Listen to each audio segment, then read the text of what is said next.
नमस्कार साथियों, राजपथ पर आपका स्वागत है। साथियों, इधर राजपथ पर एक लाइव सिर्फ मैंने मुंबई से किया, उसके अलावा कोई लाइव नहीं कर पाया। वजह ये रही कि बहुत ज़्यादा मैंने जैसे कहा था आप लोगों से, बहुत ज़्यादा कारोबार और अपने बिजनेस और तमाम चीज़ों में बिजी था। एक वीडियो अनुपम मिश्रा का मुस्लिम वोटों को लेके आप लोगों ने देखा कल परसों राजपथ पर। अनुपम जी ने एक वीडियो और किया है, और वो वीडियो जो है वो संघ और केंद्र सरकार के संबंधों पर आधारित है। मेरा अपना मानना है कि आरएसएस ने मोदी के दोनों कार्यकाल में 14 और 19 में जो भी उनके एजेंडे थे, लगभग सभी एजेंडों को मोदी ने सफलतापूर्वक पूरा किया। वो धारा 370 हो या अयोध्या हो, काशी हो, उसके बाद मथुरा, और उसके अलावा जगन्नाथ, तमाम मुद्दों पे मोदी जो हैं वो खरे उतरे। उसके बावजूद संघ प्रमुख ने जिस तरह से नागपुर में अपने स्वयंसेवक जो हैं उनको संबोधित करते हुए सीधे सीधे सरकार पे जो प्रहार किए हैं, वो चिंतनीय है। उसके बारे में तमाम चर्चा हो रही है। अनुपम मिश्रा ने अपने चैनल घूमता आईना पर इसको लेकर एक विस्तृत वीडियो किया, और मुझे लगता है कि इस तरह का वीडियो शायद अनुपम जी के अलावा कोई दूसरा कर भी ना पाए। मैंने खुद सोचा था कि इस पे एक वीडियो करूंगा, लेकिन अनुपम जी के वीडियो के आगे सूरज को दिया दिखाने जैसी बात है।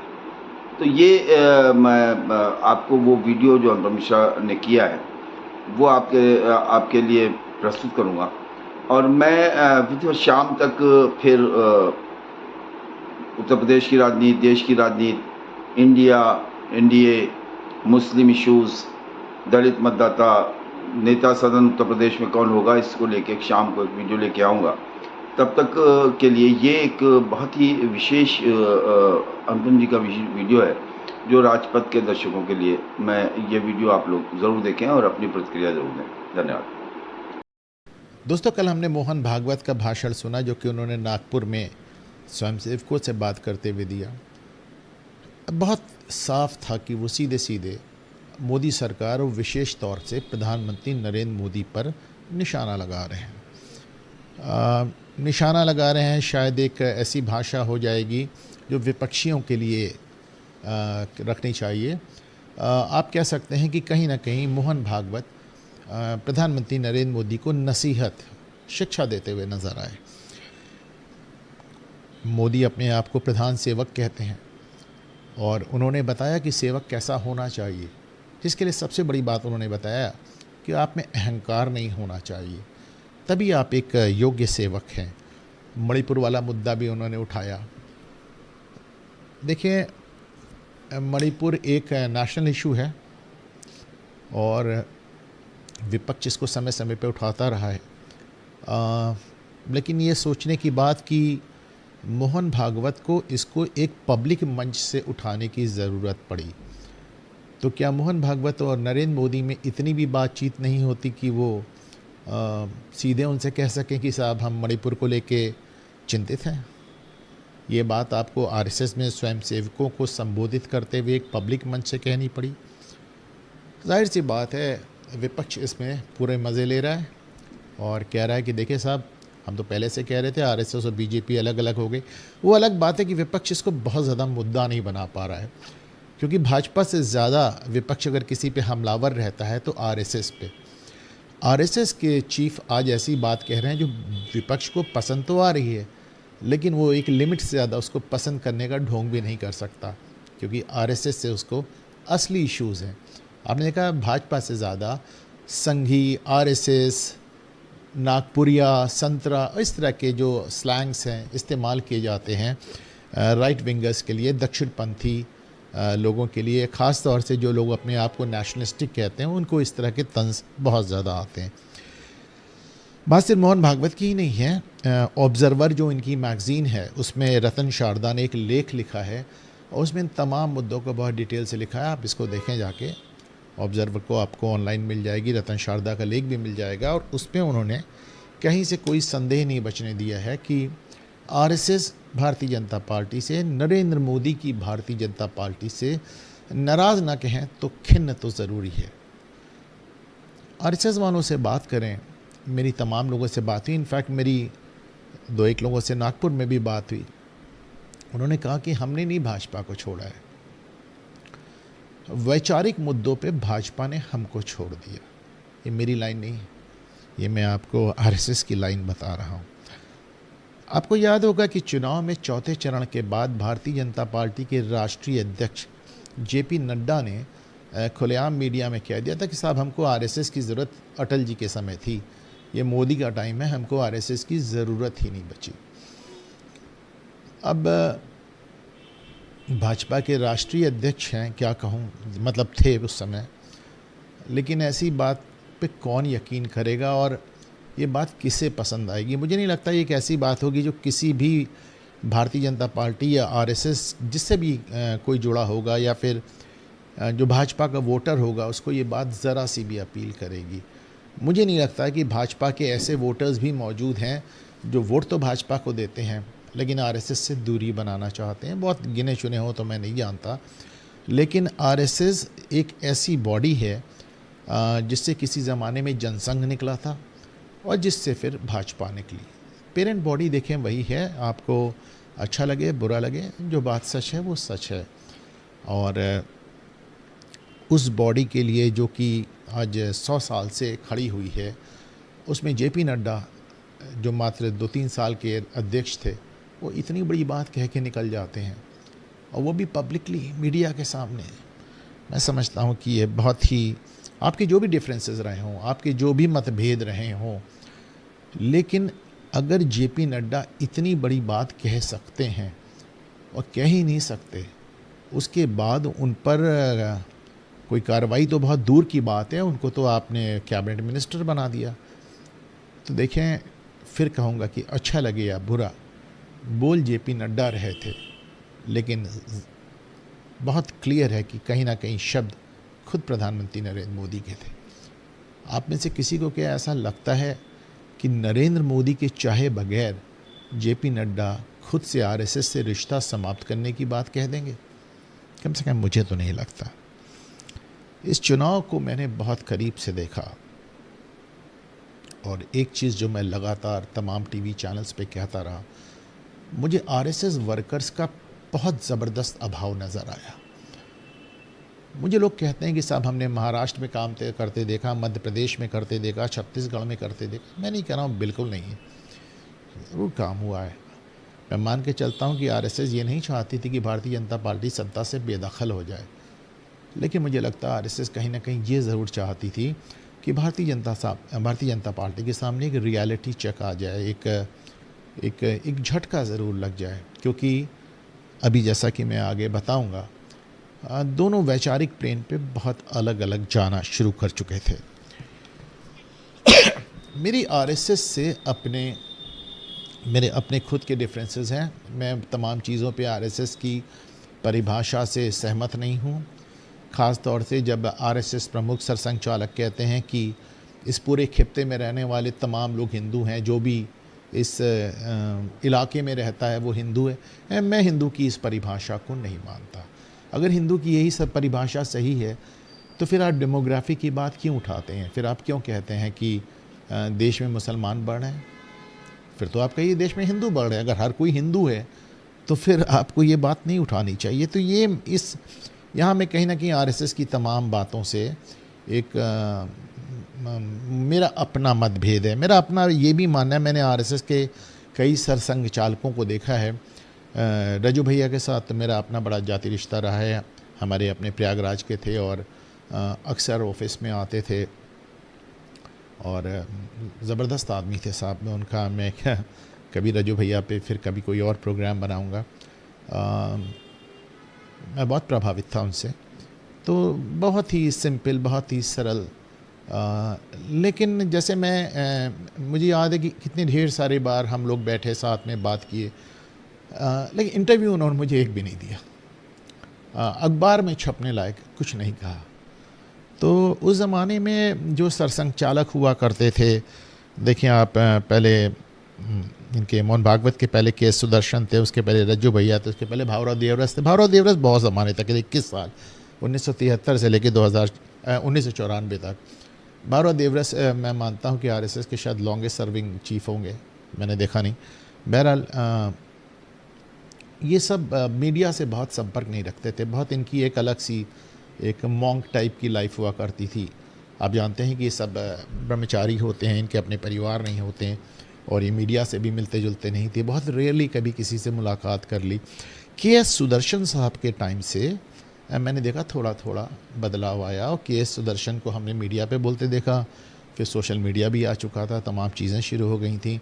और मोहन भागवत साहब को तो हम लोगों ने देखा कि बहुत ही ज़्यादा मीडिया फ्रेंडली हैं, उनको जो भी बात कहनी होती है वो सीधे सीधे मीडिया के हवाले से कहते हैं। और इसके चलते हमने 2019 में और 2022 में और अभी 2024 में हर चुनाव के पहले मोहन भागवत का कोई ना कोई ऐसा बयान देखा जिसकी बाद में भारतीय जनता पार्टी को खुद मोहन भागवत को सफाई देनी पड़ी। कभी उन्होंने जाति प्रथा को लेके कह दिया, कभी आरक्षण की समीक्षा को लेके कह दिया। अभी मुझे याद है कि जब ये काशी विश्वनाथ मंदिर वाला मामला चल रहा था तो उसमें मोहन भागवत ने एक बयान दे दिया था जो मुझे बिल्कुल भी पसंद नहीं आया था। उन्होंने कहा था कि देखिए साहब, राम मंदिर का मामला होना तो हो गया, अब हर पत्थर के नीचे शिवलिंग ढूंढना बंद कीजिए। ये कौन सी बात हुई? मतलब मैं बिल्कुल भी समझ नहीं पाया कि काशी विश्वनाथ का मामला उठ रहा है, ज्ञानवापी का मामला उठ रहा है, ज्ञानवापी के मामला सुप्रीम कोर्ट तक जा रहा है, हिंदू पक्ष के फेवर में फैसले आ रहे हैं, उधर कृष्ण जन्मभूमि का मामला उठ रहा है। पर आरएसएस ने पहली बार इसको एकदम साफ कर दिया था कि राम जन्मभूमि के बाद वो इस तरह के किसी भी आंदोलन में हिस्सा नहीं लेगा। मोहन भागवत ने इसी बात को लगातार दोहराया, लेकिन उनका ये कहना कि हर पत्थर के नीचे शिवलिंग ढूंढना बंद करो और ये सब अब नहीं होना चाहिए, और मुझे बहुत समझ में नहीं आया। मेरे फिर आरएसएस का फिर मैं कहता हूँ ना कि वैचारिक नहीं, मुझे कहीं कहीं लगता है कि उनके जो कंसेप्ट है, और कम से कम मोहन भागवत साहब का जो कंसेप्ट है उसको मैं बहुत ज़्यादा मुझे अपील नहीं करता। एक बात और देखिए, आरएसएस का और भाजपा का ये कोई पहला टकराव नहीं है। 1997 में आपको याद होगा कि आरएसएस के गोविंदाचार्य भाजपा में भेजे गए थे और गोविंदाचार्य ने एक मैगज़ीन को इंटरव्यू देते समय अटल बिहारी वाजपेयी को मुखौटा कह दिया था। उन्होंने कहा था अटल बिहारी वाजपेयी सिर्फ मुखौटा हैं और असली ताकत तो आरएसएस के पास है और असली ताकत आडवाणी के पास है, उन्होंने कहा था। और उसके बाद अटल जी ने इस पर नाइतफाकी और नाराज़गी जताई थी और उन्होंने एक 2 लाइन की चिट्ठी, शायद वो बुल्गारिया से लौटे थे उस समय, उन्होंने लिख के लालजी टंडन को भेजी थी कि आज आगमन हुआ और मैंने अखबारों में गोविंदाचार्य का इंटरव्यू देखा। बस ऐसे 2 लाइन की चिट्ठी, और नीचे लिखा था विजयदशमी की शुभकामनाएं। वो चिट्ठी बहुत तूल पकड़ गई और अंततः गोविंदाचार्य को हटना पड़ा। गोविंदाचार्य इस तरह राजनीतिक बियाबान में गए कि आज तक उनकी वापसी नहीं हुई। आरएसएस से भाजपा का हम अच्छा, उस ज़माने में माना गया था कि आरएसएस अटल के सामने आडवाणी को सपोर्ट कर रही है। फिर आडवाणी से वो मेजर ब्लंडर हो जाता है, वो जिना की मज़ार पे चले जाते हैं और वो तमाम बातें कह के चले जाते हैं। इसको लेके आरएसएस नाराज़ हुआ और जून 2013 में आपको याद होगा आरएसएस इस कदर आडवाणी पर हमलावर हुआ कि आडवाणी को रिज़ाइन करना पड़ा। वो अलग बात है कि बाद में मोहन भागवत साहब ने उनसे रिक्वेस्ट करके वापस इस्तीफ़ा करवा दिया, लेकिन उसमें भी ये आरएसएस और भाजपा की बड़ी ज़बरदस्त एक टकराहट नज़र आई थी, क्योंकि तब तक आरएसएस आडवाणी की जगह नरेंद्र मोदी का चुनाव कर चुका था 2014 के लिए। और फिर 2014 में नरेंद्र मोदी आते हैं कि लीड कैंडिडेट के रूप में सामने, और फिर जो कुछ हुआ वो इतिहास है, हम सब जानते हैं। तो ये एक जो मुझे थोड़ी सी दिक्कत है कि साहब बहुत मीडिया फ्रेंडली हैं मोहन भागवत साहब, जो बातें आपको अकेले में एकांत में करनी चाहिए वो बातें आप सब की सब खुल के मीडिया में कहते हैं, फिर बात का बतंगड़ बनता है। और काफ़ी समय से हैं, अभी मैं मोहन भागवत में देख रहा हूँ कि ये सब 15 साल हो गया इनको, 2009 में आए थे, और जबकि इनके पहले के जो सुदर्शन और रजू भैया थे वो एक 6 साल और एक 9 साल रहा, और ये 15 साल से हैं। मैं भावराव देवरस के बाद सबसे लंबे चीफ हैं। इनका अपना टर्म कब तक है मैं कह नहीं सकता, लेकिन अभी कम से कम इनका जो मीडिया में बोलना है। अब देखें, इसके पहले कि आपको लगे कि मैं आरएसएस को ही क्रिटिसाइज़ कर रहा हूँ, मैं एक बात कह दूँ कि मैंने यहाँ पे आरएसएस और भाजपा दोनों के व्यू को समझने की कोशिश की है, और धैर्य रखें, मैं कोई एक पक्षी बात नहीं करने वाला। तो जहाँ मुझे ये लगता है कि साहब जो कल भाषण हुआ है मोहन भागवत का, ये बात वो नरेंद्र मोदी से सीधे भी कह सकते थे, भारतीय जनता पार्टी के तमाम नेताओं को बुलाकर कह सकते थे, बंद कमरे में कह सकते थे, ऐसा उन्हें पब्लिकली क्यों कहना पड़ा। वहीं मुझे ये भी लगता है कि जेपी नड्डा ने जिस तरह आरएसएस की ज़रूरत ना होने का बयान दिया, वो तो मैं समझता हूँ कि भारतीय जनता पार्टी और आरएसएस के रिश्तों का सबसे मैं कोई कठोर शब्द इस्तेमाल नहीं करना चाह, पर सबसे कमज़ोर और सबसे ख़राब और गलत बयान था। तो देखें दोनों के बीच में दिक्कतें कहाँ आ रही हैं। सारी दिक्कत ये है कि सब आरएसएस संगठन को महत्व देता है। उनका मानना है कि साहब आपने सुना होगा, अक्सर वो कहते हैं कि पहले देश, फिर पार्टी और फिर व्यक्तित्व। इंडियन आर्मी को आप जानते हैं कि जैसे जो फ़ौज होती है उसमें जो सोल्जर्स लड़ते हैं उनके लिए कहा जाता है पहले रेजिमेंट, फिर इंडियन आर्मी, फिर देश। तो इस तरह इनका भी अपना एक तरीका है कि साहब पहले देश, फिर पार्टी और फिर व्यक्तित्व। तो कहीं ना कहीं आरएसएस इसको एक ऑर्गेनाइजेशनल इशू बनाना चाहता है। मतलब उसे लगता है कि साहब जैसे आरएसएस का बार बार कहना था कि आप ये भाजपा की सरकार मानिए, और भी बेहतर होगा अगर आप इसको एनडीए की सरकार माने। पर हमने 10 साल में ना भाजपा, अक्सर मैं कहता हूँ इसको टीवी में, मैंने लिखा भी इसके बारे में बहुत, कि साहब ना भाजपा की सरकार ना एनडीए की सरकार ये तो सिर्फ और सिर्फ मोदी सरकार है, वन मैन शो। सब कुछ में हर जगह मोदी का नाम, मोदी का साइन, मोदी का फ़ोटो, एवरीथिंग। देखें मुझे मालूम है कि अगर आरएसएस के लिए लोग बहुत दीवानापन है, बहुत फैनेटिज़म है, तो दूसरी तरफ प्रधानमंत्री नरेंद्र मोदी के लिए भी लोगों के पास बहुत फैनेटिज़म है। लेकिन मैं एक बैलेंस बात कहने की कोशिश कर रहा हूँ, आप इसको सोच के देखिएगा कि आप चंद्रयान जा रहा है और कोई साइंटिस्ट बोलने की जगह प्रधानमंत्री बोलते नज़र आते हैं। मंगलयान जा रहा है, कोई और बोलने की जगह आपको प्रधानमंत्री नरेंद्र मोदी बोलते नज़र आते हैं। कोई इशू हो, बच्चों के एग्ज़ाम से लेके बड़े बड़े इश्यूज से लेके रक्षा, विदेश, हर चीज़ पे सिर्फ़ और सिर्फ हम मोदी साहब को सुनते आए। तो मुझे लगता है कि ये बात आरएसएस को कहीं ना कहीं नागवार गुजर रही थी। उन्हें लग रहा था कि नरेंद्र मोदी सब कुछ अपने ऊपर, अपने ब्रांड पे बना रहे हैं। अब देखिए ये ब्रांड बैकफायर भी किया। भाजपा ने बहुत ज़्यादा भरोसा किया कि साहब हमारे जो कैंडिडेट्स हैं वो पॉपुलर हों या अनपॉपुलर हों, वो लोकप्रिय हों या अलोकप्रिय हों, हम उन्हें टिकट दे देंगे और नरेंद्र मोदी साहब के नाम पे और नरेंद्र मोदी के चेहरे पर उनकी नैया पार हो जाएगी। पर ऐसा नहीं हुआ। ख़ास तौर से उत्तर प्रदेश में नहीं हुआ, आपने देखा, और भी जगह नहीं हुआ, पर उत्तर प्रदेश में विशेष तौर पे आपने देखा। तो एक मेरा अपना मानना है कि जो इन दोनों के बीच में आपको वो नज़र आ रहा है एक टकराव, उसका मुख्य मुद्दा यही है कि आरएसएस संगठन में यकीन करती है और नरेंद्र मोदी खुद में। देखिए नरेंद्र मोदी को जब भाजपा मिली थी तब तक भाजपा ने एक भी बहुमत प्राप्त नहीं किया था। तो नरेंद्र मोदी एक कमज़ोर सी भाजपा को लेकर 303 वाली 303 वाली भाजपा उन्होंने बनाया। उन्होंने बड़ा काम किया, इसमें दो राय नहीं। लेकिन हमको ये भी नहीं भूलना चाहिए कि नरेंद्र मोदी जिस आंदोलन के प्रोडक्ट हैं, वो जिस प्लेटफॉर्म पे खड़े हैं, वो आंदोलन और वो प्लेटफॉर्म 100 साल में बना है। वो एक दिन नहीं बना है, रातों रात नहीं बना है।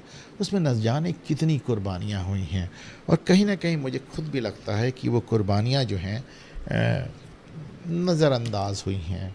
जैसे मेरा खुद का अपना मानना है कि कुछ बहुत अच्छा टैलेंट नरेंद्र मोदी साहब ने नाराज़गी में या अहम में अपने उसको बेकार किया। जैसे आप खुद ही लेके आए सुब्रमण्यम स्वामी को, आपने खुद ही उनको राज्यसभा मेंबर बनाया। आपको अगर कुछ नहीं बनाना था तो आप उन्हें राज्यसभा भी नहीं लाते, लेकिन आप लेके आए, फिर आपने उनकी उम्मीदें जगा के आपने उन पर एकदम ठंडा पानी डाल दिया। आपने कहा साहब सुब्रमण्यम स्वामी बिल्कुल भी एकदम लूज़ कैनन है, उनसे कुछ ही नहीं करना, उनसे दूरी बना लो।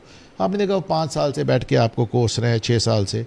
दूसरा जो मुझे एक बड़ा एक टैलेंट एक नज़र आता है जो कि बेकार हो गया इस भाजपा सरकार में, वो अरुण शौरी। अरुण शौरी की अगर आप किताबें पढ़ें तो मैं समझता हूँ कि एक पूरी जनरेशन को उन्होंने तमाम मुद्दों पे जागरूक किया है। अंबेडकर के बाद, डॉक्टर अंबेडकर के बाद अगर इस्लाम पे किसी ने सच में मुखर होके फैक्ट्स के साथ, आंकड़ों के साथ खुल कर लिखा है तो अरुण शौरी, और बहुत ज़बरदस्त लिखा है।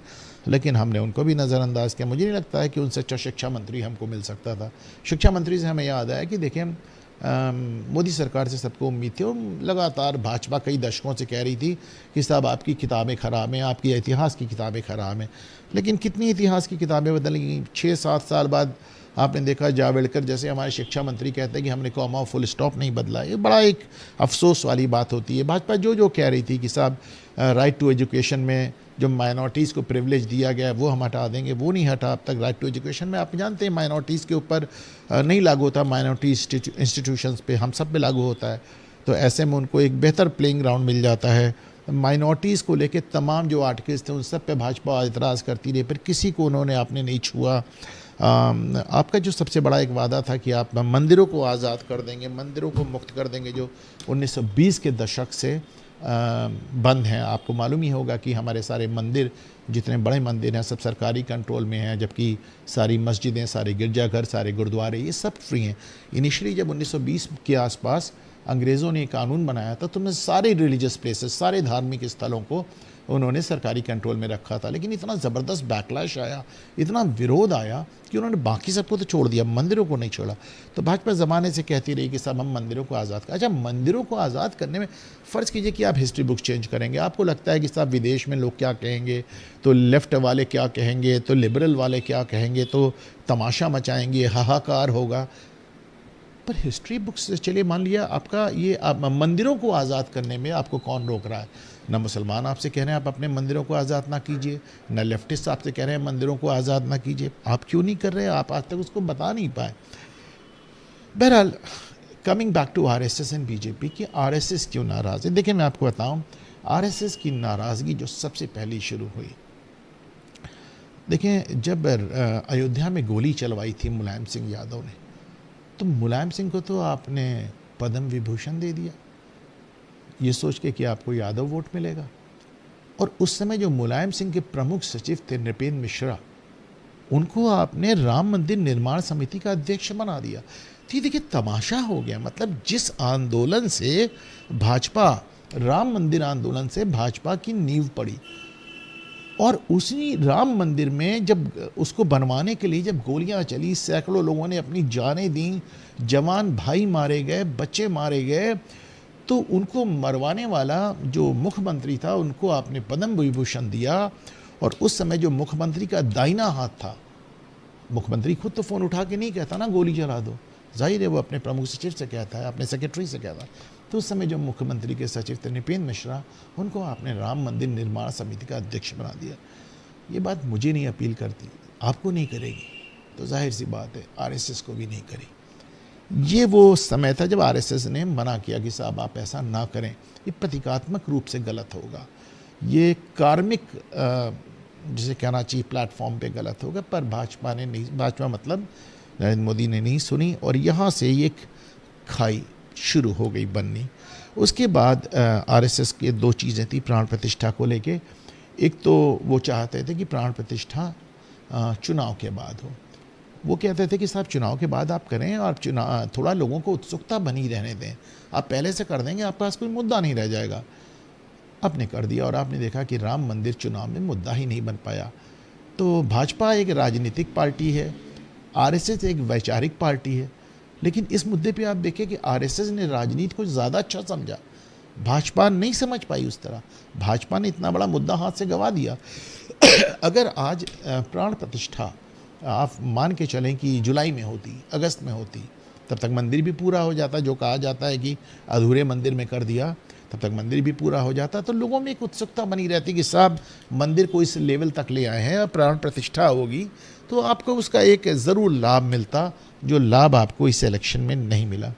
दूसरी बात, आरएसएस का ये भी मानना था कि साहब नरेंद्र मोदी खुद प्राण प्रतिष्ठा ना करके या तो किसी धर्माचार्य से कराएं, जैसे कि एक सनातनी परंपरा है कि साहब सनातनी परंपरा में हर आदमी के अपना काम करने का एक वो है कि साहब ये काम ये करेंगे, ये काम ये करेंगे, और उसके लिए आपको सालों साल की अब जैसे आपका शंकराचार्य बन गए तो एक रातों रात नहीं शंकराचार्य बन गए ना, वो उनकी अपनी 50 साल की ट्रेनिंग है, उन्होंने 50 साल तक उस चीज़ को जिया है, उसको आत्मसात किया है।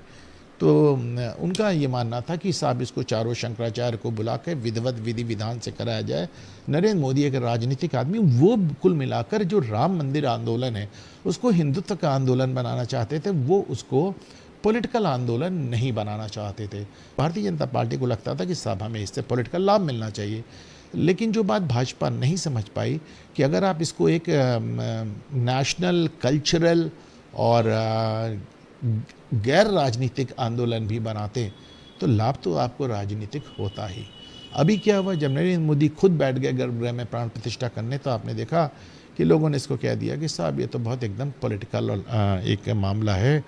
और एक चीज़ हमने और देखी कि जैसे जैसे शंकराचार्य एक एक करके चारों नाराज़ होते चले गए, तो भारतीय जनता पार्टी की तरफ से उनको मनाने की, उनको तैयार करने की, उनको इस ओकेजन में लाने की एक भी प्रयास नहीं हुआ। इसका कारण था, एक भी शंकराचार्य को कायदे से यहाँ पे नहीं बुलाया गया। इसलिए नहीं बुलाया गया क्योंकि जाहिर सी बात है, अगर शंकराचार्य होते तो अब हिंदू धर्म में शंकराचार्यों का अपना महत्व है, तो नरेंद्र मोदी प्राण प्रतिष्ठा कैसे करते। पास सिर्फ प्राण प्रतिष्ठा की नहीं थी, राम मंदिर आंदोलन के जो राम रथ यात्रा लेके आडवाणी निकले थे, भाजपा की कल्पना भी नहीं हो सकती उस रथ यात्रा के बगैर। पर लगातार ये कहा जाता रहा कि आडवाणी साहब नहीं आ सकते, उनकी तबीयत नहीं ठीक है। फिर आडवाणी का बयान आ गया, नहीं मैं आना चाहता हूँ, मैं स्वस्थ हूँ, मैं आना चाहता हूँ। तो उनको न्योता तो ज़रूर दिया गया, लेकिन उनको आने तब भी नहीं दिया गया, डॉक्टर जोशी को भी। इसका एक कारण था कि अगर आडवाणी होते, जोशी होते, तमाम लोग होते, तो जाहिर सी बात है फिर नरेंद्र मोदी पे उतना फोकस नहीं होता। ये थोड़ी कटु बात है और शायद नरेंद्र मोदी के डाई हार्ड फैंस को बुरी लग सकती है, पर यह हकीकत है कि अगर वहाँ पे लाल कृष्ण आडवाणी होते, डॉक्टर जोशी होते, शंकराचार्य होते, तो नरेंद्र मोदी पे वो कैमरा और वो फोकस नहीं होता जो शायद मोदी चाहते थे। इसके अलावा आरएसएस ने एक लिस्ट सौंपी थी ऐसे लोगों की जो कि राम मंदिर आंदोलन पे लगातार बड़े मुद्दों, मतलब ऐसे कुछ राजपूत फैमिलीज़ थी जिन्होंने साहब 500 साल से पगड़ी नहीं पहनी, तो कुछ लोगों ने चप्पलें नहीं पहनी कि जब तक राम मंदिर नहीं बन जाएगा। वो पुश्त दर पुश्त उनके यहाँ चला आ रहा था कि जब तक राम मंदिर दोबारा नहीं बनेगा हम न चप्पल पहनेंगे ना हम पगड़ी पहनेंगे। ऐसे लोगों को आरएसएस लेके आना चाहती थी, वो इसको ग्लैमर से नहीं जोड़ना चाहती थी। पर नरेंद्र मोदी आप जानते हैं थोड़ा शोमैन टाइप उनका अंदाज़ है, तो वो उन्होंने उसमें फिल्मी स्टार्स और तमाम लोगों को एक ग्रैंड इवेंट बनाया। तो शोमैन तो बढ़िया थे, हैं वो अभी भी बहुत बढ़िया शोमैन हैं और वो इवेंट्स को बहुत अच्छा मैनेज करते हैं। लेकिन आपने देखा कि इस ग्लैमर के तड़के से वो शो तो अच्छा हुआ पर उसका वो राजनीतिक लाभ नहीं मिला। अगर वो लोग आते जिन्होंने 500 साल से पगड़ी नहीं पहनी, जूते नहीं पहने, चप्पल नहीं पहनी, तो फिर उसका असर आपको दूसरा नज़र आता। तो ये सब आरएसएस से लगातार एक इश्यूज़ बनते चले जा रहे थे। फिर आरएसएस का मेरी जानकारी में आरएसएस ने बाकायदा नरेंद्र मोदी को इस बात के लिए एडवाइस किया कि साहब आपने सीबीआई और ईडी जितना खेलना था खेल लिया, चुनाव के दौरान छापेमारी ना हो, क्योंकि ग्राउंड लेवल पे हमारे वर्कर्स को इसको डिफेंड करना बड़ा मुश्किल हो जाता है। तो वो भी बात नहीं मानी गई। आपने देखा चुनाव के दौरान धड़ाधड़ सीबीआई और ईडी के छापे पड़ते रहे और उनका ये भी मानना था आरएसएस वालों का कि साहब नेगेटिव प्रचार ना करके पॉजिटिव प्रचार करें। भारतीय जनता पार्टी इन 10 साल में कोई डिनाई नहीं कर सकता कि नरेंद्र मोदी सरकार ने जितना काम किया कि शायद ही किसी सरकार में हुआ। 10 साल में पूरे देश की सूरत बदल के रख दी। तो उन्होंने कहा साहब आपके पास राष्ट्रीय और अंतर्राष्ट्रीय स्तर पे दिखाने को इतना कुछ है, उसे दिखाइए, आप नेगेटिव प्रचार से बाहर आइए। लेकिन भाजपा ने उसको भी बहुत ध्यान नहीं दिया और एक फाइनली उनका कहना था कि अपने आप को वॉशिंग मशीन मत बनाइए। वो लोग जिनको आप क्रिटिसाइज़ करते थे, जिन पे आप आरोप लगाते थे, वो आपकी पार्टी में आके पाक साफ हो जाते हैं, चाहे फिर वो अजीत पवार हों चाहे प्रफुल्ल पटेल। आप देखिए ये तो फिर केजरीवाल वाली बात हो गई ना कि केजरीवाल जिनको जिनको भ्रष्ट कहता था सबसे हाथ मिला लिया उसने। तो उनका ये कहना था कि जब आप इस तरह की बातें करते हैं तो हमारे जो वर्कर्स ग्राउंड पे हैं उनको जवाब देने में मुश्किल होती है और वो डिफेंसिव हो जाते हैं। अब बात सिर्फ वॉशिंग मशीन की नहीं है। आपने ऐसे जैसे भी मैं निपेन मिश्र का जिक्र कर रहा था, उसी तरह आप कृपाशंकर सिंह को देखें। मैं पहले भी इनका जिक्र कर चुका हूँ। इन्होंने 26/11 और आरएसएस को लेकर किताब रिलीज़ की थी जिसमें ये बात साबित करने की कोशिश की गई थी कि अजमल कसाब पाकिस्तानी नहीं आरएसएस का आदमी था। आप सोचें जो आदमी ये किताब रिलीज़ कर रहा है उसको भारतीय जनता पार्टी लाकर चुनाव लड़ा रही है। मतलब जो शख्स कह रहा है कि मुंबई का हमला आरएसएस ने कराया, उसको अगर भाजपा लाके अपना कैंडिडेट बना के चुनाव लड़ा रही है और इसके बाद अगर आरएसएस को बुरा ना लगे तो ये कैसे संभव है। एक आखिरी चीज़ में आरएसएस की मैं और आपको जोड़ता हूँ। आरएसएस ने तकरीबन 15-16 टिकट्स ऐसे बताए थे या 1.5 दर्जन कि जहाँ पे उनका मानना था कि यहाँ पे कैंडिडेट हार रहा है। इसमें कई टिकट्स थे आपके श्रावस्ती नृपेंद्र मिश्रा का लड़का लड़ रहा था, तो उन्होंने प्रतापगढ़ का था, कौशाम्बी का था, श्रावस्ती का था, रायबरेली का था, कानपुर का था, कई थी। इसमें कानपुर छोड़ के बाकी सारी सीटें भाजपा हार गई। तो ये आरएसएस ने अपना फीडबैक दिया था कि साहब यहाँ पे आप गलत कैंडिडेट लड़ा रहे हैं। और रायबरेली में आरएसएस चाहती थी मनोज पांडे को लड़ाना, क्योंकि उनको लगता था मनोज पांडे वहाँ पे काफ़ी मजबूत है, लेकिन भाजपा ने उनकी नहीं सुनी। तो इस पे भी एक बार अगर भाजपा नज़र दौड़ाएगी कि साहब ये देखिए 18 नाम दिए थे आरएसएस ने हमको, 18 में से 17 हम हार गए, हमने आरएसएस की नहीं सुनी। वेस्ट बंगाल के लेके भी आरएसएस का ये कहना था कि केवल संदेश खाली के नाम पे आप चुनाव लड़ना है, ये ठीक नहीं है। आपने जो राष्ट्रीय और सांस्कृतिक मुद्दे लेके पहले भी वेस्ट बंगाल में विधानसभा चुनाव के दौरान अपनी सीटें 77 पहुंचाई, आप उन्हीं मुद्दों पे रहें। केवल संदेश खाली के बदौलत ठीक नहीं होगा। पर उस मुद्दे पे भी आरएसएस की नहीं सुनी गई। और आरएसएस ने बड़ा काम किया साहब, उन्होंने दशकों काम किया है वेस्ट बंगाल में, तब आज जाके भाजपा वहाँ 77 सीट और लोकसभा में 18 सीट पहुँची है। लेकिन ऐसे मुद्दे पे आरएसएस को आपने इग्नोर कर दिया, जिनका दशकों का 50, 60, 70 साल का काम आपने बेकार कर दिया। और हालांकि आरएसएस का ये भी मानना था कि ये जो मुफ्त अनाज वगैरह चल रहा है, उनका कहना था कि अगर आप मुफ्त की होड़ लगाएंगे तो विपक्ष आपसे कहीं ज़्यादा कर रहा है। विपक्ष को क्या है, उन्हें देना तो कुछ है नहीं, वो इतने बड़े बड़े वादे कर देंगे कि आपका पसीना छूट जाएगा। तो उन्होंने कहा आप इस चुनाव आने के 6 महीने 1 साल पहले से मुफ्तखोरी बंद कर दें और फिर आप इस मुद्दे पे चुनाव लड़ें कि साहब मुफ्तखोरी नहीं होनी चाहिए। क्योंकि जब आप लोगों को मुफ्त देंगे तो जो विपक्ष है उसको तो कुछ नहीं देना ना, वो तो विपक्ष में है, वो इतने लंबे लंबे वादे कर देगा कि वो आपको मात दे देगा। हुआ यही, आपने देखा राहुल गांधी ने कैसे 1-1 लाख के वादे किए, लड़कों के लिए अलग किए, किसानों के लिए अलग किए, महिलाओं के लिए अलग किए, गारंटी कार्ड उन्होंने बाकायदा दे दिए सबको लिख के, जिसको लेके आजकल महिलाएं कांग्रेस दफ्तर के चक्कर लगा रही हैं। मैं समझता हूँ ये आरएसएस की बहुत ही जिसे कहना चाहिए बहुत ही इंटेलिजेंट सोच थी कि आप मुफ्तखोरी में विपक्ष से टक्कर नहीं ले पाएंगे, क्योंकि आपको देना है, उन्हें सिर्फ बयान देना है। तो ये मुफ्तखोरी वाला जो मामला था, आरएसएस चाह रही थी कि आप साल भर पहले ही समाप्त कर दें, ये भी नहीं सुनी गई। और एक फाइनली आरएसएस ने एक अभी मेरी जानकारी में बीजेपी को एक नसीहत और दी है कि उड़ीसा में आप बहुत खुश ना हो, आपने सरकार बनाई है पहली बार, लेकिन वो सरकार सिर्फ इसलिए बनी है क्योंकि नवीन बाबू बहुत बीमार रहते थे और एक आईएएस अधिकारी उनका सब देख रहा था और वही चला रहा था, आप जानते हैं। और उनसे लोग बहुत नाराज़ थे, उनके कुप्रबंधन से लोग नाराज़ थे, इसके चलते। और चूँकि कांग्रेस ने कोशिश नहीं, कांग्रेस वहाँ खड़ी नहीं थी बिल्कुल भी, तो आपको लाभ मिल गया, आपको एंटी नवीन वोट मिला है, आपको प्रो बीजेपी वोट नहीं मिला है।